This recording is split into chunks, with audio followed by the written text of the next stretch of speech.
about today is some teamfight tactics fundamentals, specifically about how to make a new build in teamfight tactics. And I'm not going to be telling you about one specific build that you should be making, probably just about every other guide that's on YouTube about why this one build is good and why you should play that. But I'm going to be telling you about, say that you wanted to design your own build or make someone else's build better, whether it's in this set or any other set, I want you to give the tools to do that yourself. We'll be going through a new build that I'll be making as an example, but it's just an example. Chances are this build sucks. I don't actually recommend you playing it, but I want to go through what you would be doing, the kind of thought process if you did want to do this. The kind of thinking that I'm going into this using is very much based on Magic the Gathering, which is a game that I've been playing for a very, very long time. I made my name as a writer about Magic. And I really think that designing a new build in Teamfight Tactics is a lot like designing a new deck in Magic. You pick out what pieces you want to go together and design before you even start playing it based on that. Now, of course, you are drafting cards like you would in a draft in Magic, so you can't design something perfectly, but as I'm sure that anyone that's followed a guide knows, you have a good amount of control over what build you do end up going into. So as an example for why this kind of planning matters, one reason that I know this is important for myself is that when the set was new, I was extremely wrong about something. I thought that Rebels sucked because I had played them a few times on PBE and always gotten absolutely smashed. What I hadn't been doing was I wasn't using the right items on the right carries. I wasn't doing my transition properly. I was building around the wrong units, and I didn't know when my build was supposed to be good. So, for example, I was trying to build around Jinx as the carry rather than building around Gangplank and Aurelion Soul. So once I saw how you were actually supposed to do this with the items going on Gangplank, the transition, how other items go on Soul, then I tried it, and of course it smashes just about everything. So when you make a new build, you need to be thinking about a few things. What is the core concept of the build? That's first of all. So let's say for a new build, I was playing the other day and I was really impressed by Kassadin. So for this example, I'm going to be making a new build based around Kassadin, who is supposedly a tier Z unit. No one wants to play him. So great, I'll be able to get those for 3 stars. So what concepts am I going for? Well, what I saw Kassadin doing was that his AoE ability actually does a shitload of damage, and it is an AoE disable. It disarms everyone that it hits. And because he's a celestial, you can easily build around celestials and regain a lot of health based on that. So what we're going to be doing is we're going to say that we're building around Kassadin. So then what items are going to be best for Kassadin? Well, the whole idea is that I want him to be my frontline carry. That is, he actually is doing a lot of the damage himself, and he does scale off AP.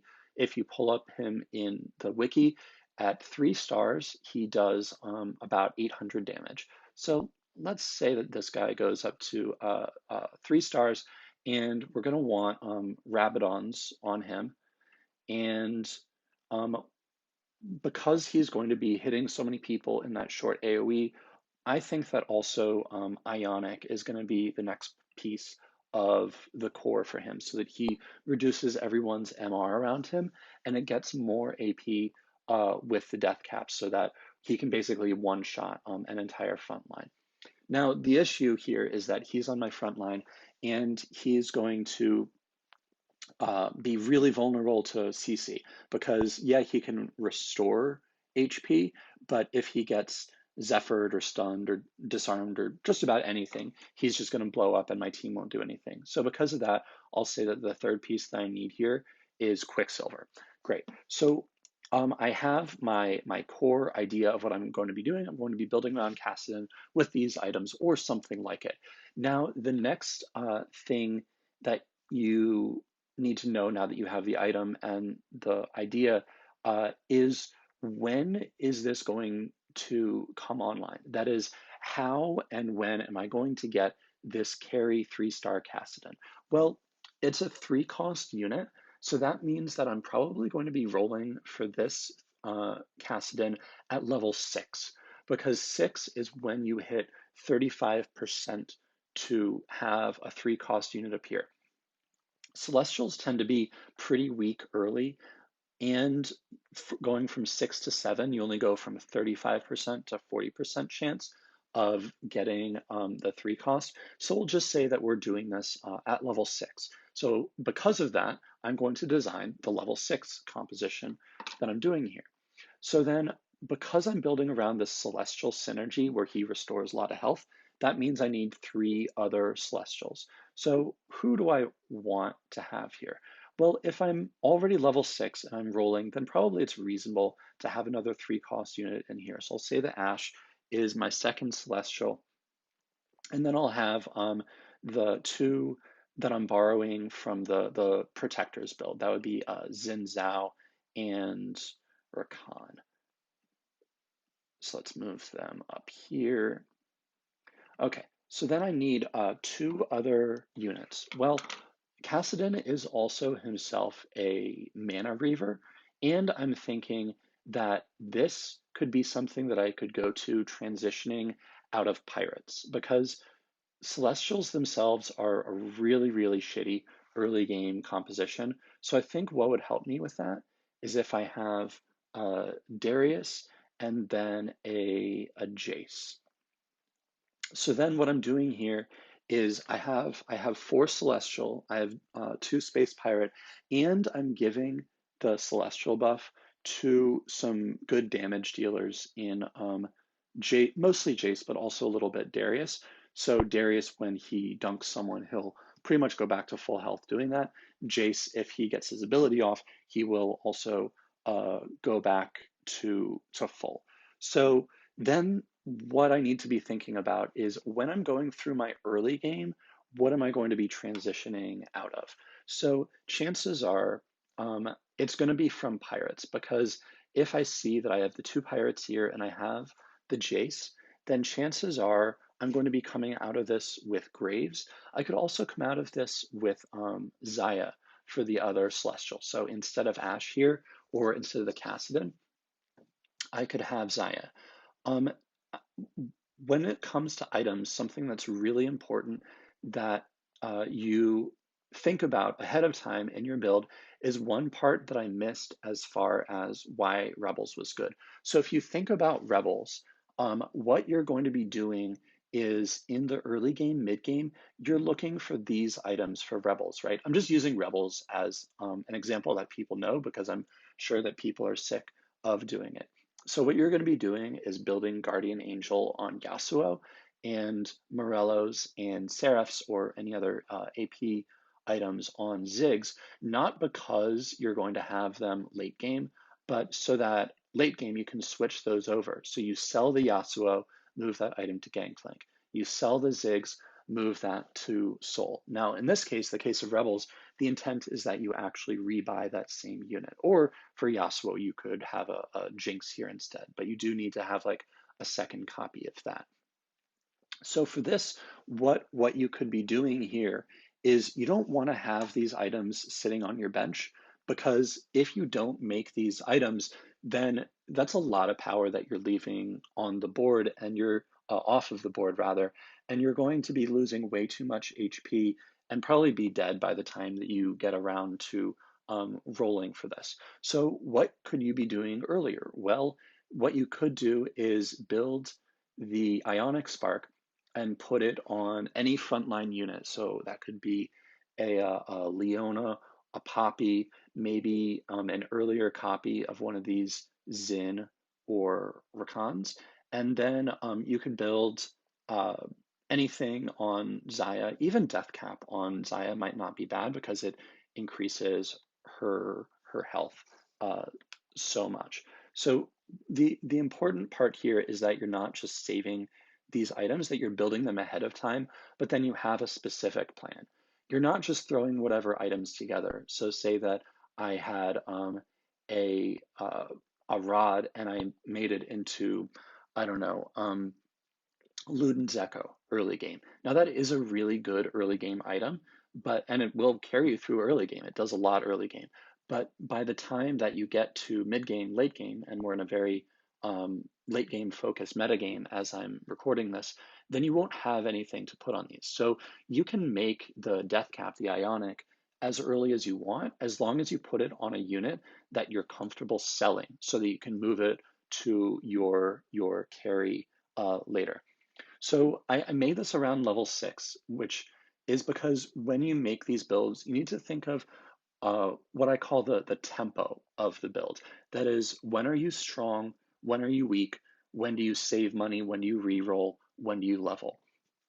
So for the tempo of this one, I would say that for Celestials, you'll actually want to be transitioning into 4 Celestials pretty late. 4 Celestial is just not that exciting in the early game. Probably in the early game, you'd be with the 2 Celestial, just Xin Zhao and Rakan. And then only when you get to level 6 will you switch over to having 4 Celestial. In terms of when you save, when you reroll, it's really looking like what you'll do is you'll get to 50 gold um, at an earlier level and then dump your excess of 50 gold into leveling until you're level 6. And then at level 6, you start re-rolling. So this is different from, say that you had done a protector composition that's built around 3 star Xin, 3 star Rakan, you would just not, you would save money until level 5. You wouldn't put any money in leveling at all because you want to save all of that so that you can re-roll as much as possible once you're level 5 to find 3 star Xin and 3 star Rakan. Then in this build, once you're level 6, you're going to dump gold, but only down to 50. The next thing as far as tempo is, okay, so say that you have designed a composition like this, like a level 6 composition. Well, where do you go after this? You should have a plan thought up so that, say you are on a huge winning streak in mid game with this build that you designed. Congratulations. Well, you should still have some place that you can go after this. So what in this composition is worth saving and what can you transition away from? Well, the first thing that I see here in terms of what I'd want to transition away from is the pirate here, Darius. So Darius early game will carry you, and he'll get you a ton of extra gold to fuel your economy in the early and mid game. But then late game, you're really going to want something else.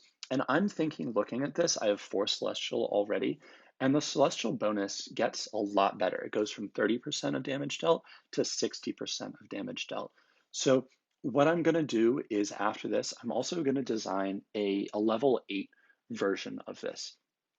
Now, the thing about Celestial is that there are only 6 Celestial units in the game right now. So for level 8, then of course I'll need that Zaya. Maybe, I save one from earlier. Maybe I just pass one as I'm rolling. And of course, the 5 cost Celestial Lulu. So you'll need that one in here. Let's just pretend like I'm actually doing this and put that in the middle so that it doesn't get hit by a blitz hook. So then, but at level 8, I'm probably not going to want this Darius anymore. So how do I delete this guy? How do I delete this guy? Delete. Yeah, there we go. So then what unit would I want also? Well, I have 6 Celestial, so probably what I want is just something that will deal a shitload of damage. So then my level 8 unit on top of this, I could either do a huge damage dealer like Gangplank, like MF, or I could take advantage of the Mystic here and add a second Mystic meaning like Soraka, Karma, something like that. And you know what? Actually, that sounds pretty good to me. So what I'll say that I would do is I would um, put in Karma. So find Karma, put her in there. Great. So then I have this level 8 composition. But of course, as I play it, I'm there. I of course could end up changing this based on how it plays out. But I hope that this makes sense in terms of the thought process that I went to for making this. I hope that you, when you want to make a new build, say that you want to do Blade Masters or any other kind of crazy composition, whether it's an early game hyper roll, whether it's a level 9 targeted composition. You plan out what your strategy is going to be so that you make those items ahead of time and you have a specific plan for how do you transition into it, how do you transition out of it once you've done with the core composition, if it's just a level 5, level 6 composition. The last thing that I would say is you need to have a plan in terms of how can you tell whether you should go for this composition or not? What tells me that this composition is available, a good idea, and what tells me, you know what, now is not the time to do this Cassidon celestial composition. So say that someone, a pro player came to me and was like, oh, this actually is an S tier composition. You should go into it whenever it's open. So what I would look for is something that fits the items that I'm getting. So if I'm getting a bunch of rods early, then I'll be on the lookout for the Cassidons for the other Celestials. If I'm getting a bunch of bows, for example, I would say, you know what, now is not the time to do this composition. This is also one that if I was doing it for real, I would do as a fallback if I couldn't do Protector. Say that I was intending on going for Hyper Roll Protector, but I could only get a 2-star of what the hell is this thing doing up there? Sorry about that. I'm recording this pretty lo-fi on a laptop right now. So say that I was trying to go for Protector, Hyper Roll Protector, but I couldn't find more than 2 stars of these because 2 other people are doing it already. Well, I could do this as a fallback to that. I could also do this as something that transitions Pirates out of. But if I'm not doing one of those, then I would probably look for another build. So I hope this made sense. I hope that this inspires some people to not just go with builds that the pros are doing and builds that other people design for you. I hope that this inspires and guides some creativity in terms of what you can make yourself. That'll be a brand new build. Try this out, try these strategies out. Hey, try out Carrie Cassidon. Let me know how it does. I'm really excited to be back to making guides about teamfight tactics. I'm stuck here in quarantine in upstate New York, so I don't have my gaming computer, so I can't be streaming. But if people really like this video and really want to see more, I might get a whole new computer up here. I might start streaming on Twitch again. So please let me know if you want to see this kind of content. Please let me know if this was helpful. Thank you so much for watching.